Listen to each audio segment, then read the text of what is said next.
introducing Professor Dhruvesh Chandra Regmi.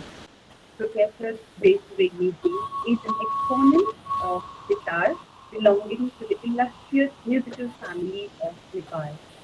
His great-grandfather, Dev C. Regmi, is credited for pioneering sitar in Nepal. Under the tutelage of his father, Professor Satish C. Regmi, he honed skills as he grew up and subsequently joined the music schools, such as Gandharva Mahavidyalaya in India and subsequently in Delhi University. Sir has also availed lessons from the likes of Professor Anil Dhar, Pandit Vinay Chandra Maudgale in Delhi, and from Pandit Uma Shankar Mishra for many years. Professor Reddy became the first musician to hold PhD degree in music from Nepal. Sir is an associate professor at Padma Kanya Municipal Campus. He has received various prestigious awards and prizes. He has also been appointed Goodwill Ambassador for Nepal Tourism year 2011 by the Nepal Tourism Board of Nepal's Government. He has traveled extensively many parts of the world and published more than 13 audiovisual compact discs. He is also a Fulbright visiting scholar in the Graduate Center, City University of New York. आदरणीय पंडित जी हामी संपूर्ण Sikkim university तपाईँप्रति आभार व्यक्त गर्दै स्वागत छ। Thank you so much, Samita ji. It's my great privilege to be part of this academic, online lecture series. Thank you for invitation. It's this kind of forum is not only sharing our idea, but also learning many things from all of you. Like I already mentioned that, but Pandit Harbinder Sharma ji, inspired us with his playing, with his deliberation. So I've learned a lot. He changed my mind. Earlier I was thinking to talk more about Nepali music, the state of Nepali sitar music in Nepal, and other things. But this kind of forum is more fruitful to play, to introduce you, to show your playing style skills, and we can learn the theoretical things we can learn from the website and from the books and other things, but the things that we learn from this platform about the instrument and music is incredible. So but I'm not going to talk about all these style of sitar gharanas and all these things, because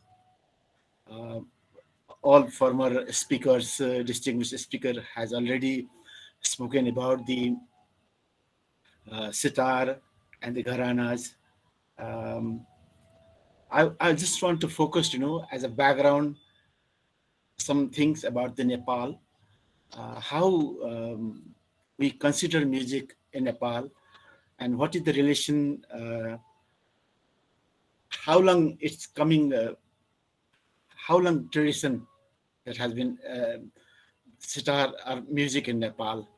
As you know that music is originated in the South Asia region, where there was existence of hundreds of small sovereign states in those days.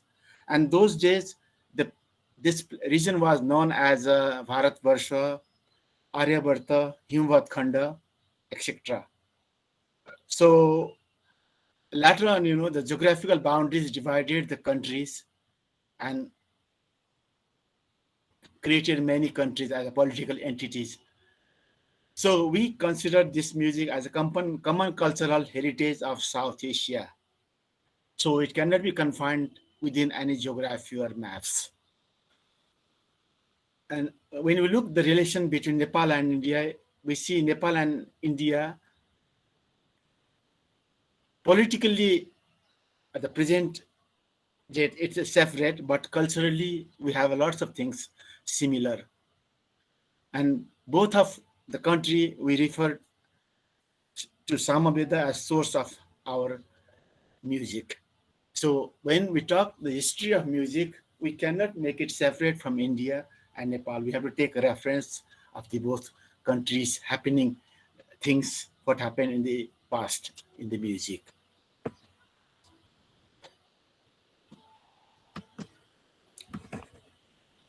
So as you know, or we all know that Nepal's existence is since very long time. I mean, it was known as the Himavad Khanda in the all uh, epic Puranas and other historical documents. Bharatnaट्य Shastra itself also refers Nepal as one of the country where the music, classical music, is popular. So it says that uh, Anga Banga Kalingascha Batsa Saibo the Magada Paundra Nepalaka Saiba Antargira Bahigira. So it states that Nepal music in Nepal is has a long tradition.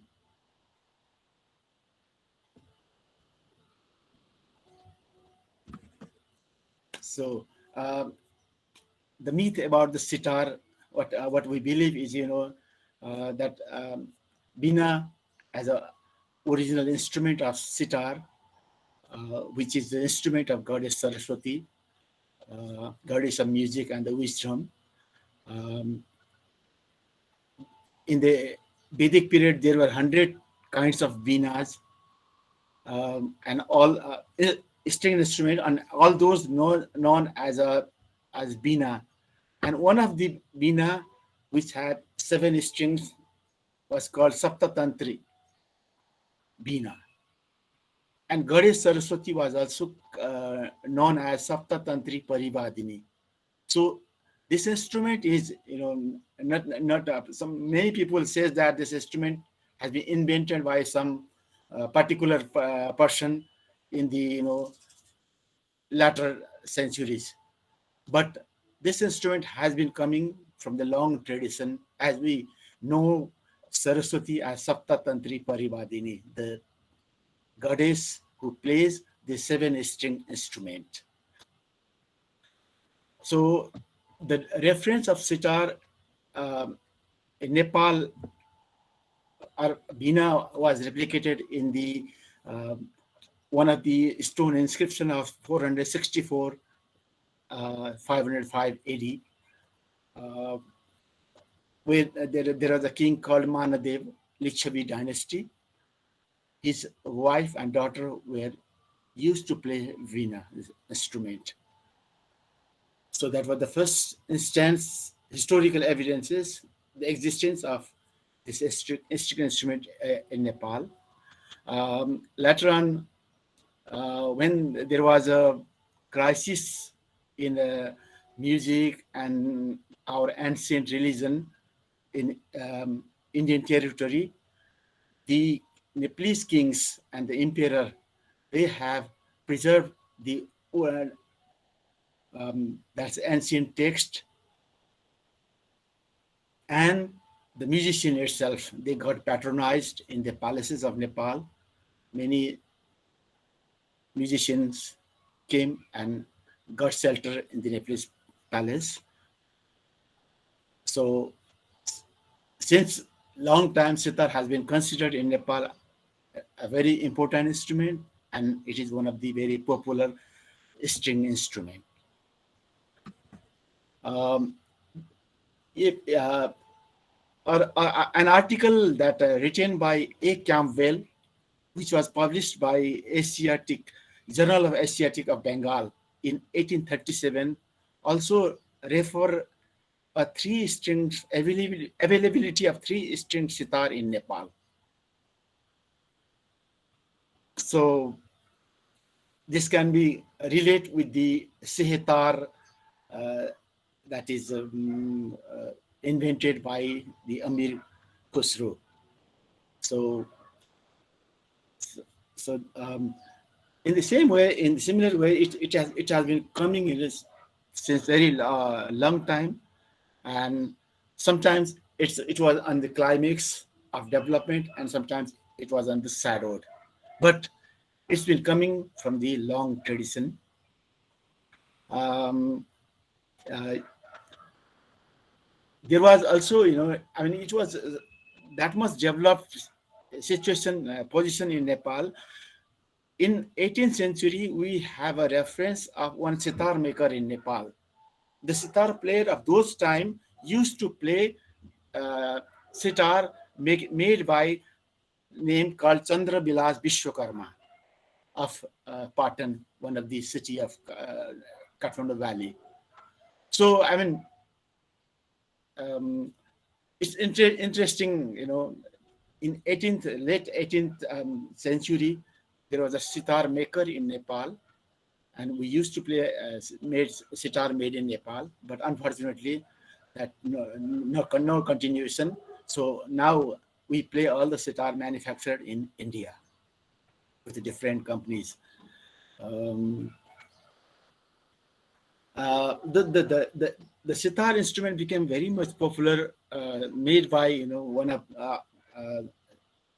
person called Pandit Regmi, who is happened to be my great grandfather. Um, he learned in Varanasi about 18 years um, with Pandit Pannalal Sarma of Senia Gharana. Then he was invited to Nepal. Um, then the king asked to perform Sama Yajna, Sama Ved Yajna, and he returned back to Nepal and stayed in Nepal. And he is the one who has popularized sitar instrument in Nepal.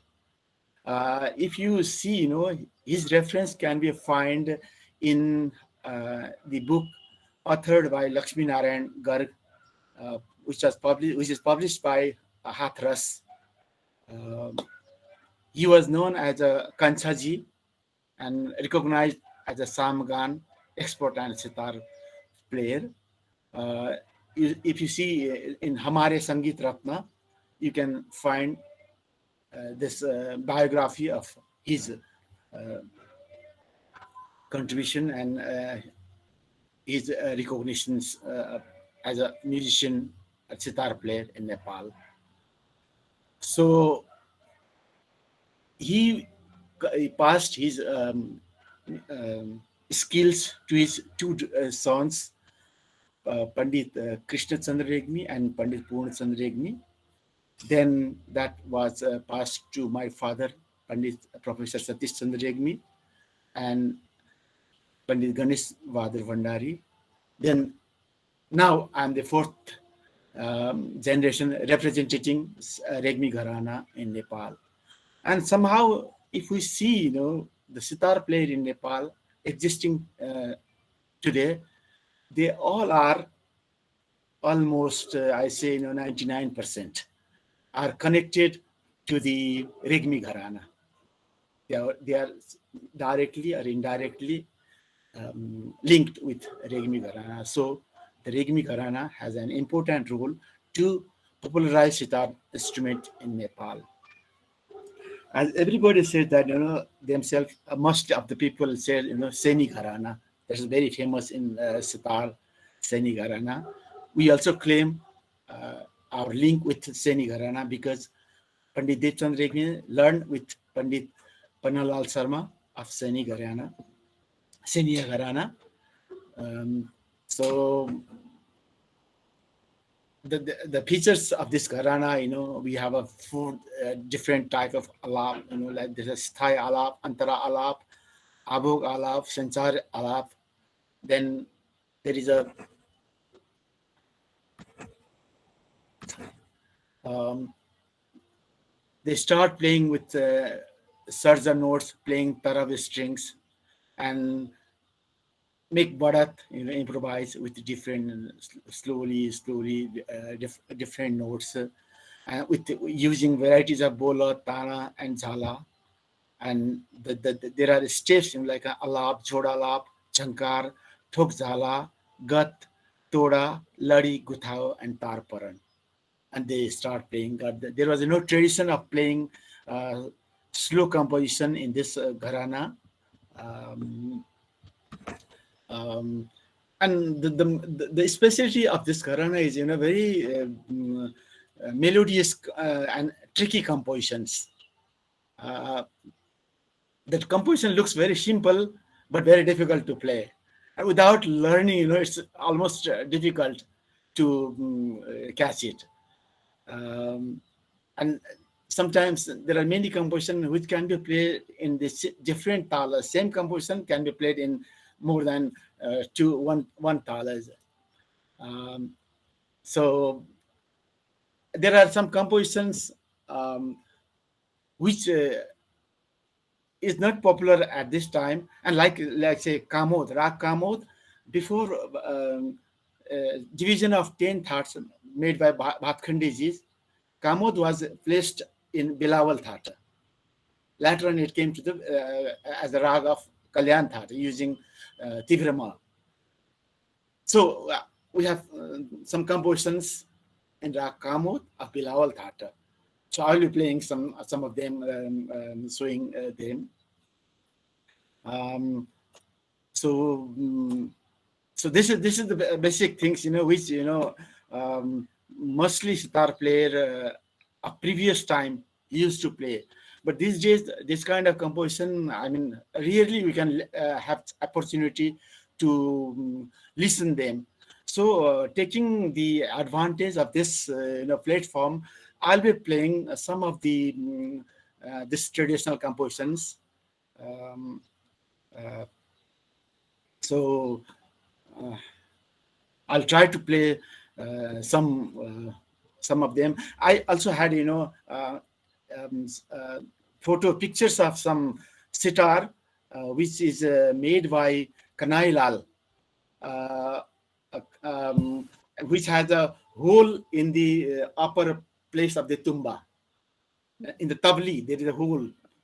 And I have another sitar made by some Hemant, Heman, not Hemant, but Heman. This is also so both the sitar we as my as informed by my father, it is about 115 years old. So maybe I will say I will share this photo from the screen later on. It will be interesting to all of you to know and the sound is still that sound of that Kanai Lal sitar, is still very very good. But due to it's a very very um, um, fragile, and so rarely I use that sitar. Only sometimes when there is a uh, um, that because people doesn't have value of that kind of things. Only some people have normal people have no differences between the sitar of the you know they always think the decoration and other things is important in the things, and they compare that with signing color, decoration and all those things. So but the sitar sound of sitar is all depend in the who manufactured that and who made the jewelry.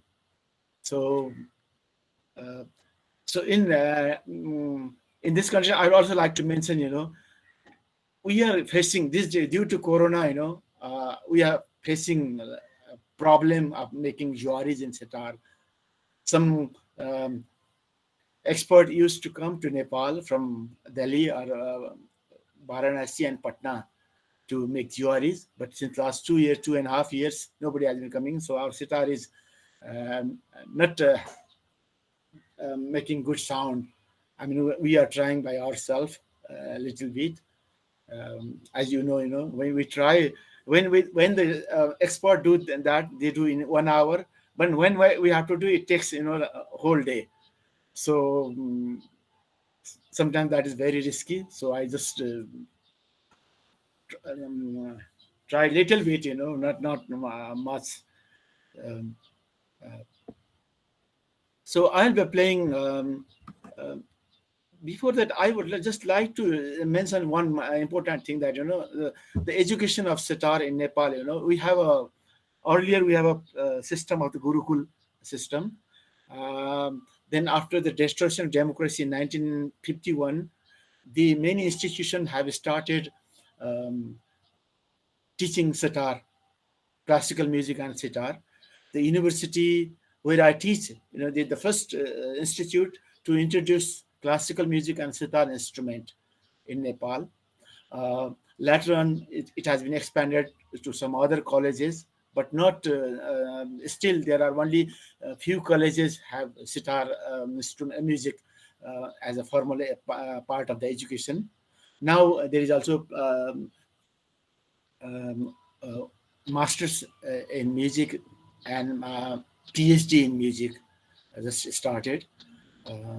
So compared to the last decade, the situation is more improved.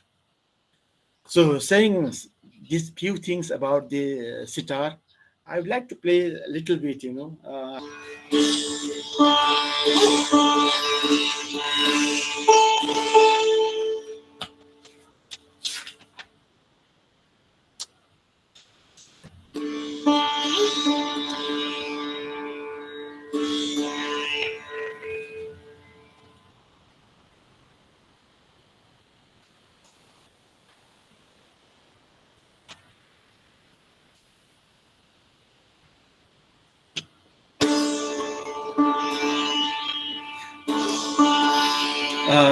can you hear the sound? Yes, sir. It's very good.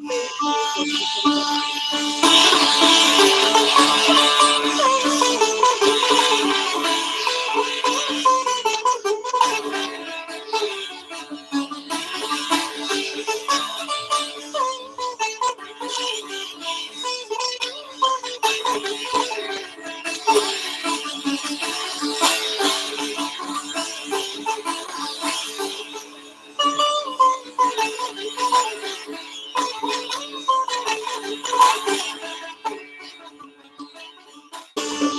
So these are the composition in raga this.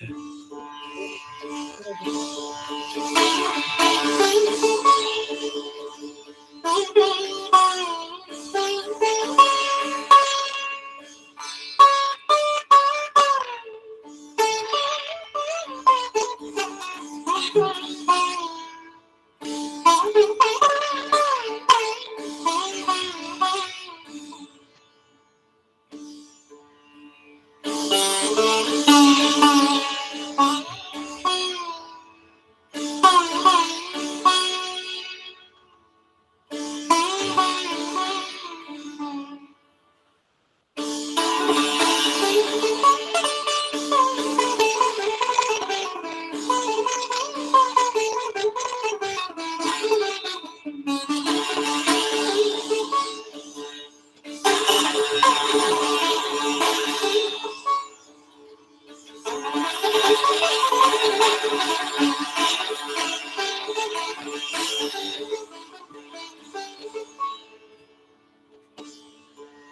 So this was rag bass. So I have another composition of this, that is a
was talking about the compositions in Rag Kamod.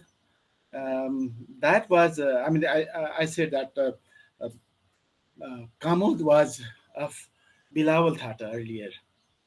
So I have one composition of Kamod during when it was placed under the Bilawal Thata.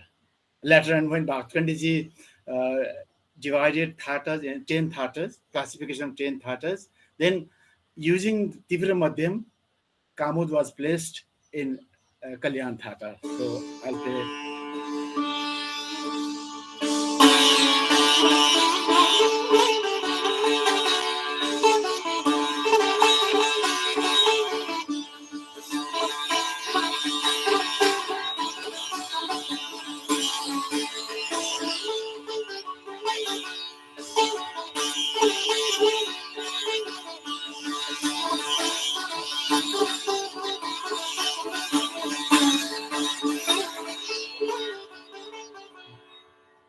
So this was Kamo Thata. And now we use so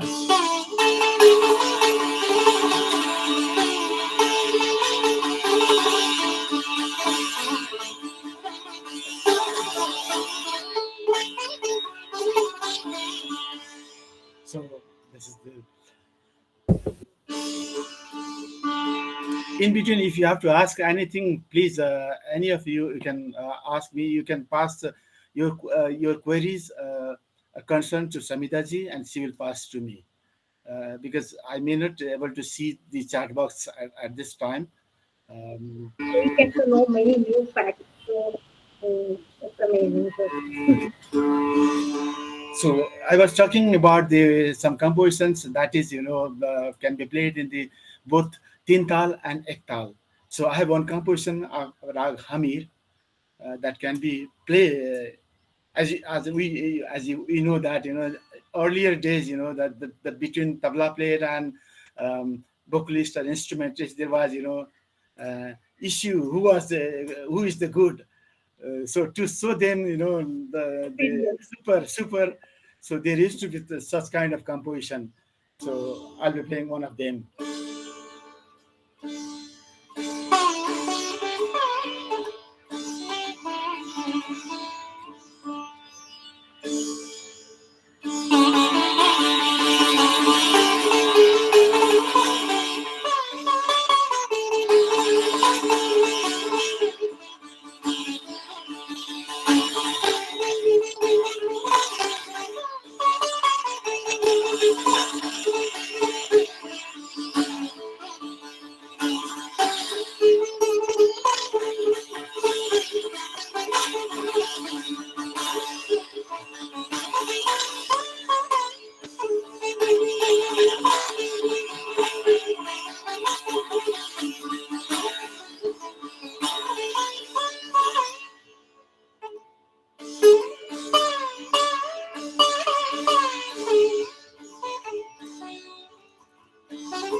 So this is Rag Hamir.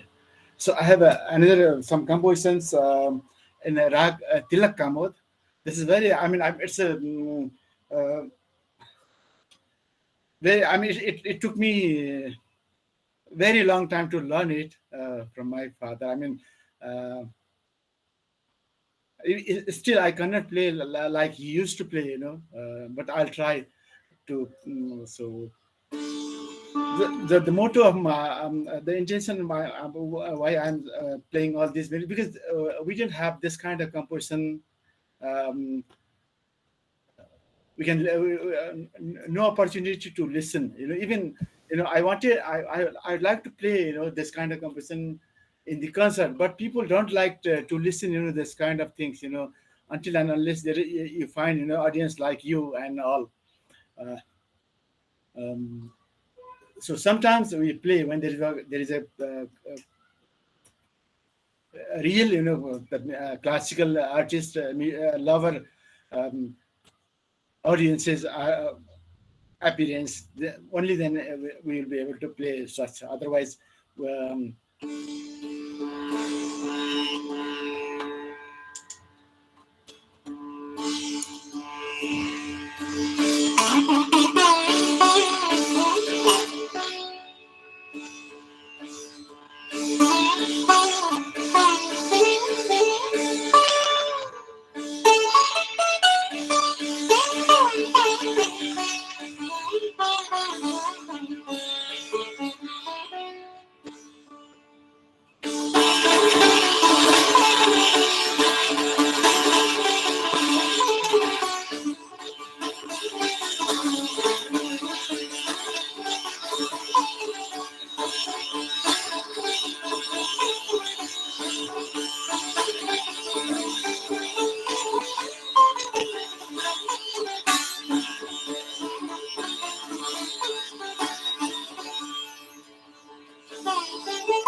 So, so another composition which is very soft and melodious in Tilakamo. That's a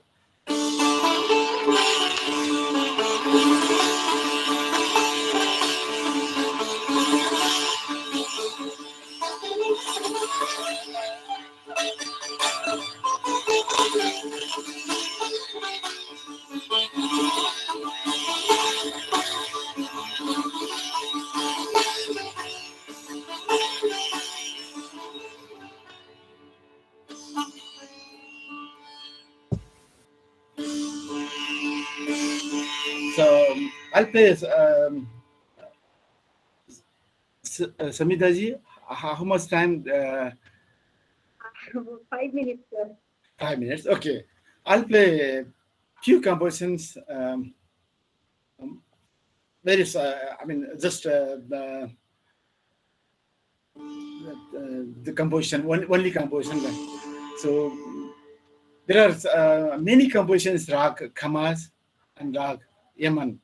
So I'll play some.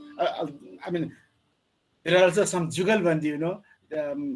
Earlier, the artist doesn't want to share his composition to others. So to make confuse, they used to play, one composition and stopping playing, changing the composition immediately to go to that. By that, people cannot able to take that without learning. So so I'll play for 3-4 compositions in Rag Yaman continuously without.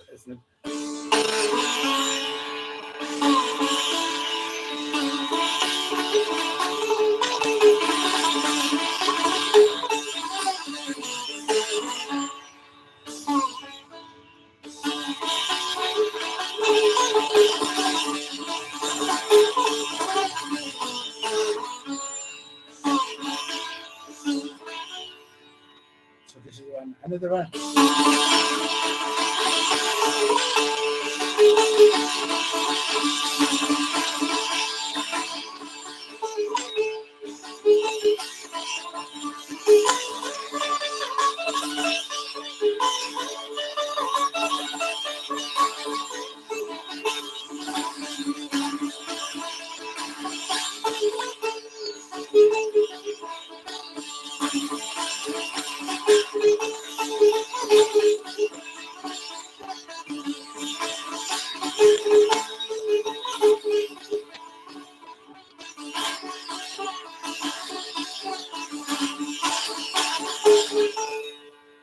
So this is another one.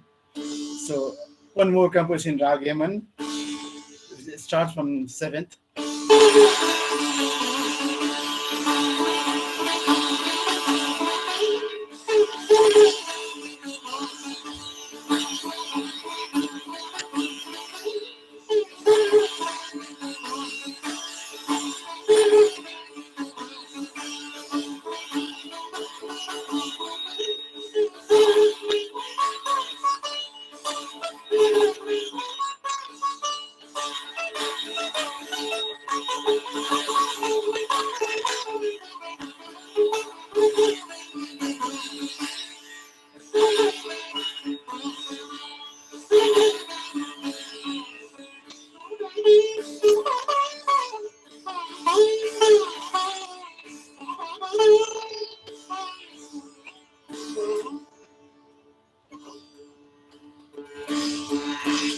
I'll play one more composition in rag Pilu.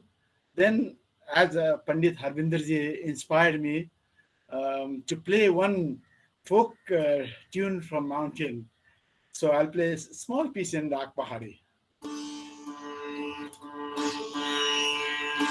Maybe you have said 5 minutes. I'm taking 2 more minutes, okay?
Thank you. So, lastly, I'll play a very short uh,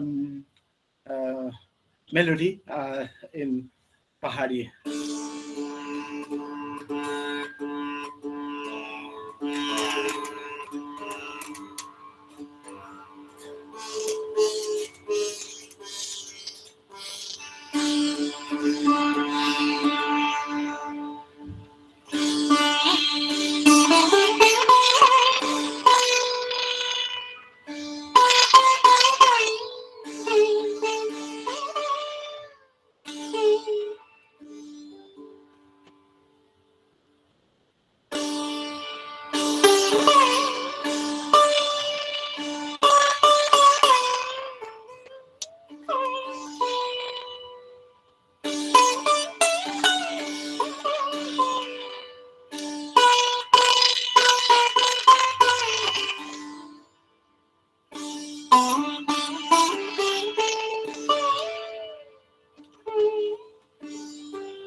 Thank you so much, Samita ji. I'm really grateful. I don't know. I mean, I can't play, that much,